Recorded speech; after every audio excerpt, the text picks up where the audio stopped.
नमस्कार दोस्तों, स्वागत है आप सभी का तिवारी फैमिली व्लॉग में, जहां हर दिन जुड़ी होती हैं और हमारी छोटी बड़ी खुशियां और ढेर सारी मस्ती। यहां आप देखेंगे हमारे परिवार के अनमोल पल, जो कभी हंसी खुशी के होंगे तो कभी दिल छू लेने वाले होंगे। तो चलिए जुड़ते हैं हमारे साथ इस खास सफ़र में और देखते हैं कि तिवारी परिवार का आज का दिन कैसा रहने वाला है।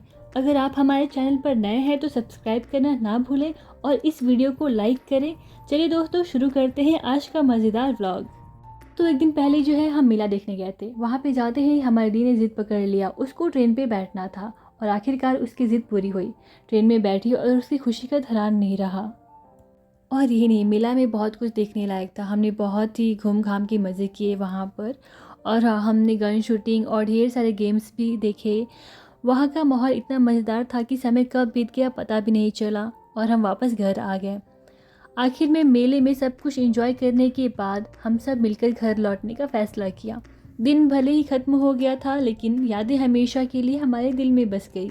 आज की सुबह की शुरुआत बहुत ही ताज़ी भरी थी। नहाने और सुबह के सारे काम खत्म करने के बाद मैंने सोचा कि बाहर की ठंडी हवा का आनंद लिया जाए। ठंड का मौसम था और माहौल भी बड़ा ही सुकून भरा लग रहा था, इसीलिए मैं नीचे चली गई अपने प्यारे कन्नू के साथ।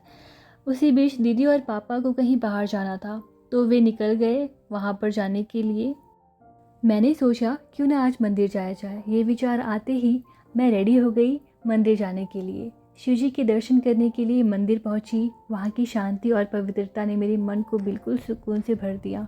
मंदिर में थोड़ी देर तक बैठने के बाद मैंने महसूस किया कि मन कितना शांत और हल्का हो गया है। ऐसा लग रहा था सारी चिंताएं वहीं छोड़ आई हूँ। दर्शन करने के बाद जब मैं घर लौटी तो गार्डन में जाकर कुछ देर बैठ गई। बगीचे में ठंडी ठंडी हवा चल रही थी, जो मन को बहुत ही सुकून दे रही थी। प्रकृति के इस अद्भुत सौंदर्य के बीच बैठकर ताज़ी हवा लेना अपने आप में एक अलग ही अनुभव था। सुबह बगीचे में ताज़ी हवा का आनंद लेते हुए मैं अपनी ही सोच में खो गई थी। कुछ समय बिताने के बाद मैंने सोचा कि अब घर चलना चाहिए। धीरे धीरे घर की ओर निकल पड़ी। जैसे ही घर पहुंची, रसोई से आती मिठास की खुशबू ने मेरा ध्यान खींच लिया। मैंने जाकर देखा तो माँ तिल और चिवड़े के लड्डू बना रही थी। उनके हाथों में बनते लड्डू को देखने का मज़ा ही कुछ और था। उनकी मेहनत और त्यौहार के प्रति उत्साह देखकर मन खुश हो गया। मकर संक्रांति, जिसे खिचड़ी का त्यौहार भी कहा जाता है, हमारे घर में बड़े धूमधाम से मनाया जाता है। तिल के लड्डू और इस त्यौहार की खास पहचान है। माँ ने बताया कि ठंड के मौसम में तिल और बने लड्डू ना केवल स्वादिष्ट होते हैं, बल्कि शरीर को गर्माहट भी देते हैं। तिल में कैल्शियम और आयरन भरपूर मात्रा में पाया जाता है, जो सर्दियों में हड्डियों को मजबूत करने में मदद करता है। और गुड़ जो है पाचन को बेहतर करता है। माँ के साथ रसोई में कुछ समय बिताने के बाद हमने सोचा कि अब थोड़ा हमें बाहर जाना चाहिए। बाहर जाने का, घूमने का प्लान बनाया हमने।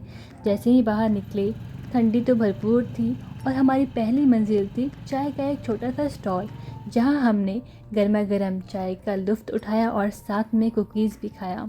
मम्मी, दीदी और मुझे सभी को बहुत मन था कि पहले तो शाम का समय था तो भाई हमें चाय ही पीना है, इसलिए हम पहले जो है चाय की दुकान पर पहुंच गए।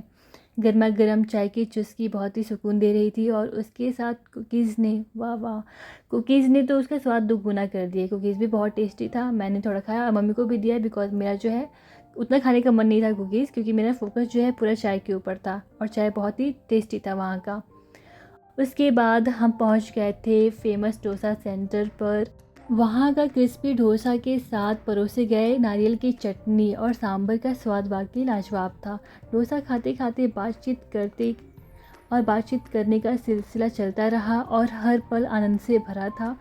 हमारा मन था मीठा खाने का, तो हम पहुंच गए थे A1 शर्मा जी का आइसक्रीम, जो कि शर्मा जी का आइसक्रीम तो भाई पहले से ही बहुत ही फेमस है और हम तो वही जाते हैं जब भी हमें आइसक्रीम खाना रहता है। तो कुछ ऐसा रहा हमारा आज का दिन। आशा करती हूँ कि व्लॉग पसंद आया होगा। ढेर सारा ठोक ठोक के प्यार दो, ठोक ठोक के लाइक करो। मिलते हैं नेक्स्ट व्लॉग में, तब तक के लिए राधे राधे।